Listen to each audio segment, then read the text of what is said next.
Dream big, start small. That's what we've all been doing as entrepreneurs here in Sacramento. Dreaming big, but starting small. So this is a reminder that everything in business starts with a single idea, right? A moment of courage, or even a homemade batch of chocolate. It's about honoring the process, the small win, the grind, and the community that helps us rise. What I did was I went to all the banks that I could, and I had my little boxes of chocolates. And this actually, I don't know if this would happen today. Still, I'm unsure if this is a thing. But I went to a few banks. I won't name them, but then I was left in tears. And then I went to Bank of Sacramento, and they're not even around anymore. But this guy caught, I don't know if he was walking by and he saw my chocolates, and he's like, "You can come talk to me." And I'm like, "Okay." He's like, "Yeah, I think this could really work, and we have this place called California Capital, which is still happening. It's called California Capital." So what California Capital did was they backed 90% of my loan, and I signed my loan in August 2007, which was 4 months before the Great Recession. So that was good timing. And after the Great Recession, California Capital lost their funding for a little bit. But anyways, point is, I got it. And yeah, so that was really amazing. I think I got married, the shop on L Street was under construction, and to my now ex-husband, but he's still my business partner. I'll talk about that later. Not really, but, and so so I opened 1801 L Street. I got invited, I started studying in France. I got invited to France to keep studying chocolate. It was really amazing. You always want to have a depth of knowledge in what you're doing so you can be flexible. So I started making ice cream sandwiches. Our ice cream sandwiches are very popular now. They're a very big part of what we do now. So it's really good to pivot. I have to pivot again and again and again. So it's like, as long as you're creative and you can do those things. But the breakdown is baby, and then another baby. And then warehouse. I opened the warehouse. I have a 7,000 square foot warehouse in West Sacramento. Then I had another baby, so I only have 3. Sorry, I missed that. Then I opened San Francisco. We had COVID hit. I had to do a delivery system, made a delivery system online, pivot again. And yeah, we just delivered ice cream and chocolates to everyone's houses for 10 months. It was amazing. And then after that, we closed L Street, or I closed San Francisco. All of my furniture, I didn't want to drive down there. My kids were out of school, and so I took all the FF&E, moved it to open a patisserie, and then so I've tried a lot of things. Point is that I didn't want to have a restaurant, so I closed the patisserie. I also got a divorce at the time. And so I was like, people were like, "I want your breakfast sandwiches." And I'm like, I couldn't tell the public. This is the first people I've taught. I'm like, I'm getting a divorce. But anyways, I don't really talk about that because everyone probably thought my business was going to go under. So I've never been public with it. I don't really care anymore. It's been 3 years. But anyways, but everything's great. And the point is that flexibility. That's all I want to say. So I know I'm out of time, but I'm going to read this to you because I think it's important. But the point is, small business is not for the weak of heart. It's hard, but if anyone told me I had to work for someone, I may die. I've been my own boss since I was 24 years old. The 8 years I worked for people, I learned more of what not to do than what to do. I didn't get a business degree. You can teach someone business all day, but if you aren't born with common sense, what's the point? Nothing needs to hold you back from your dream. I never thought about failing, probably because I was 24, but I believed in myself. And so my advice is find a community, which Sacramento is amazing, along with the city and the county, always helping me get my health permit. Lovely. And find a need. Oh, and all the agriculture, of course. find a need and make sure you're a gritty person. You need to know that about yourself, and then fly. Thank you.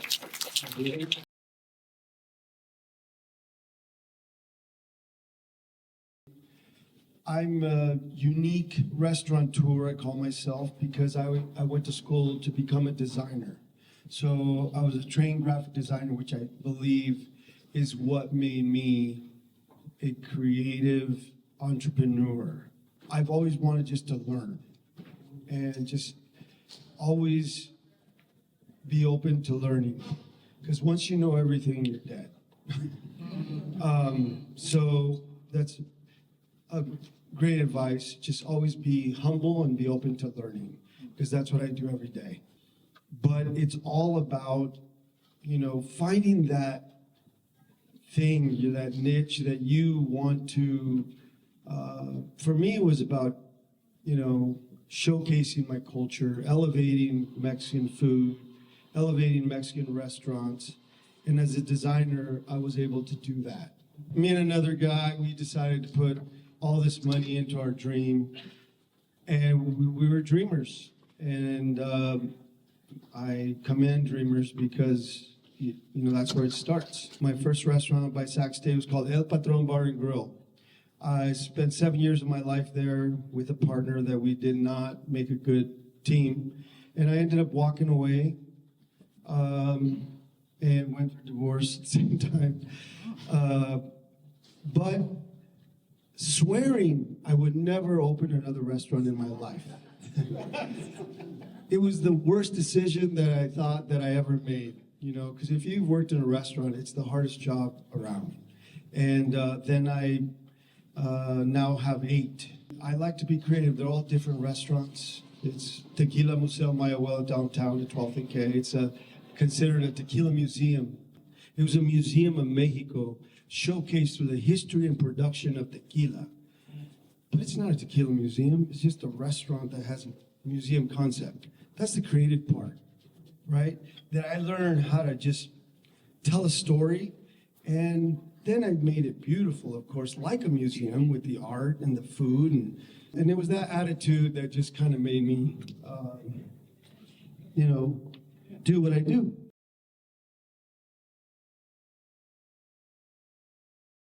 First of all, I love food. I love to eat it. I love to watch people prepare it. I love to take pictures of it. I'm one of those obnoxious people who just make everyone wait so I can take a picture. And so food has always been in the background of my life. It's always been something that I felt drew people together. My parents were immigrants to this country, and my mom never learned to speak English as well as my dad. But she always drew people together with her cooking. So people were always drawn to her, drawn to our family, because she was such a great cook. And I took that lesson, and I've used food and cooking to make friends my whole life. And along with food, I do love social media as well. So I followed a lot of stores around the country that were not strictly kitchen stores, but they were community spaces that gathered people around and held events, as well as sold the kitchen equipment. So I started thinking, well, why don't we have a space like that in Sacramento, especially since we are such a food-centric town. So I just started telling my friends what I wanted to do, and they encouraged me. And around the same time, the Calling All Dreamers competition rolled around. And when I told my friends about that, they pretty much pushed me to apply and to enter. And so I didn't win. I came in second, but I did open the store anyway. But what the experience taught me was that that there's a lot of resources out here to help us. That you're never too old, or it's not too late to change your career. That even with no experience in retail, you could still do this. You could still follow your dreams. And the other thing that the competition helped me realize was was to really become specific with my plan. So they helped me put together, with all the presentations I had to do, I had to really get a solid business plan going. I had to talk to other people who were doing things similarly to what I wanted to be doing. And so it created a good foundation for me when I went out to look for a location for the store. It gave me something to present to people when I wanted to tell them what I wanted to do with the space and wanted to lease from them. So it was a really invaluable experience. And so that's how my kind of love of food and cooking and all of that culminated in creating this store that started in an 800 square foot house. And now we have 2 locations, one in East Sac, one in Land Park, and going on to 8 years strong. So originally I was born in Ukraine in 1991. My parents immigrated in the early 90s. And I remember recycling with them when I was younger. And it wasn't a fun experience for a kid, having to separate all the bottles and the cans. So, fast forward, I opened up my first recycling center about 7 years ago. But I seen how broken the system was. There was a gap. There was a need for good customer service, just cleanliness, just basic stuff that really a lot of recycling centers don't, take into account. And the owner operators, a lot of times they run it off of pen and paper and a calculator. So there's a need for technology to be implemented in the recycling industry. And so a couple of years ago, we embarked on a mission to try to make it tech-driven, innovative, and just make it more fun for customers to recycle, not make it a chore, make it easy. And so we opened up Simply Recycle in November of last year. And so far we've done over 1 million containers recycled. So it's a plus for the community, but I just know that for the people and for the environment, it's a good thing. Yeah, so for me, I never really had any intentions of becoming an entrepreneur, certainly not starting a coffee business. Most of my professional experiences in the nonprofit space, I was a program manager, worked at a community-based nonprofit for about 8 years, serving youth in the juvenile justice system, foster care system, CSEC. Tough work, got really burned out doing that work and needed a break. So when I left, I was trying to figure out what I wanted to do. So I thought, the best way to advocate is law school, become an attorney. So I went down that path. I started studying philosophy, was pretty close to getting that and transferring. But during that time, the pandemic hit. So everyone, if you recall, what it was like in those initial first weeks of the pandemic, everything was crazy. We weren't sure what was going on. And I remember my stats professor saying that there's a possibility that our classes are gonna go online. And I remember being in the class thinking like, what are you talking about? Like, it's not gonna happen, And sure enough, a couple weeks later, everything was online. Just being at home, I had more downtime, and I've always been a big coffee lover. I was a guy making pour-overs in my office, and that was just what I was known as. But it was for personal use, and I'm kind of a nerd. I like to research stuff and know the information and how to make the best pour-over and all the equipment to buy. And I came across a blog that was about home roasting. And it said that you can roast coffee in a hot air popcorn popper. So that was my initial interest, and I'm pretty impulsive for things like that. So I just got on OfferUp and found a popcorn popper at some random person's house, and then went to a local coffee shop and said, hey, do you have any unroasted coffee I can buy from you? And they gave it to me. So that's how I started, and I was just amazed by the freshness and the taste of it. And the business side came about when I was trying to justify buying a roaster to my wife, and who has a degree in managerial economics and does all of our finances on a spreadsheet. So I'm like, hey, wife, I will start a side business selling roasted coffee while I'm in school. She's like, all right. So that's how we got started. And I put it out on social media, just kind of playing around with the logo and whatnot. And I was amazed by the response. I had a wait list of people, and people just recognized that this is a passion of mine. I'm known as a coffee lover, and now I'm trying to advance it through entrepreneurial endeavors. And, there was an interest there. So that's what got me started on the journey. And it's just been a real passion. I was kind of afraid of turning that hobby into a kind of a career path, because that can often suck out the passion.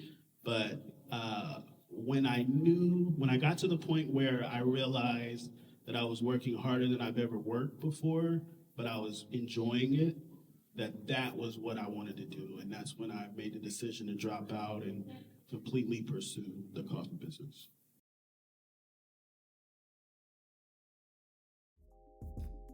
My name is Jamie Perez, and I'm the owner of Beyond Words Productions. Marty Feldman, Connoisseur Corner. My name is Ivan Pislar, and the business is called Simply Recycle.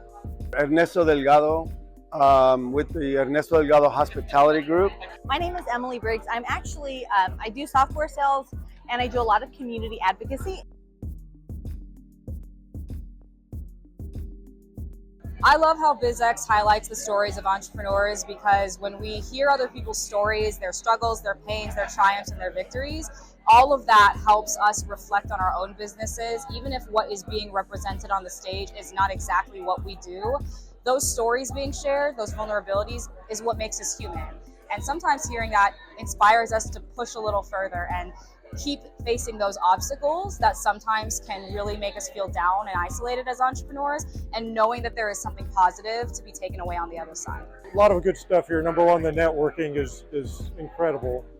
I think hearing firsthand from the panelists their stories and what they went through with their businesses, what they went through and are still going through in their life. It's inspirational, it's educational, and I think it helps remove, if you come to this and you have doubts and you have fears, when you hear other people talk about that, you realize you're all in the same boat, and it gives you more confidence to move forward.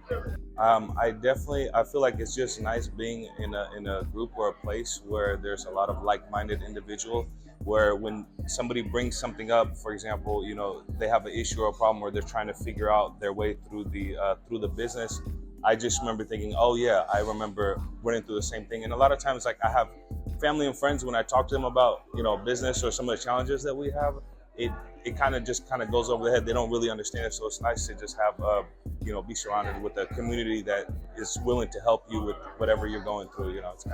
It's kind of neat. Revisiting, talking to young people, and trying to give them ideas how they can progress and make their businesses better from our mistakes. I think that's what it's about. I know that I've gotten a lot of direction and assistance and advice, so I like doing that as well. That spoke today just never gave up. They had obstacles, all sorts of things thrown at them, and the stories they told today were really encouraging, that if you just don't give up, you can do whatever it is you dream to do. So it's pretty cool. The ability to build my own dream. I think it was said on stage today that it feels impossible to think about going back to work for somebody else one day once you have that entrepreneurial bug. So the freedom and the time and what's possible to be the driver of my own life is what inspires me to continue to grow. I think just hearing this information and probably how you can apply it to what you're doing, and also making connections with different people. I've met tax people and all this, a lot of different resources. I mean, knowing that Sacramento has this huge amount of people that are resources for everybody that you can utilize going forward. So. So my work on the business, I feel like number one is it not only is it's a double benefit for me because I feel good because I'm doing something for the environment as far as the recycling, but the other thing is like 90% of our clients are just working class families that save up their bottles and cans so they can get that money back. And I think in one of the centers last year, we refunded over $1 million that went to the local community that they were able to spend on either, kids. We get a lot of kids coming through there, recycling, with their parents, but whatever they need, whatever they might be going through, I feel like it's a nice little boost, for different types of people. So it's, I feel like that always inspires me to continue. I love what I do. It's a passion. Like I said in the speech, it's also a curse, but I work all day, every day, and it doesn't feel like work, because I love hospitality. I love communicating with people. I love working with food. I love presenting food. I love to create experiences. I love to tell a story. And truly, that's what, that's what business is all about, is telling your story. And, how you can be of help to someone else in a service, or maybe what your product will offer them. There are businesses out there that need to hear these stories, and I'm gonna be happy to share them because I loved everything about this event. But it's a great event, and one of the biggest things is helping small businesses realize that there are so many resources right in Sacramento that can help them, whether you're in the city or in the county. There is a plethora of resources for people to take advantage of to make their dreams happen.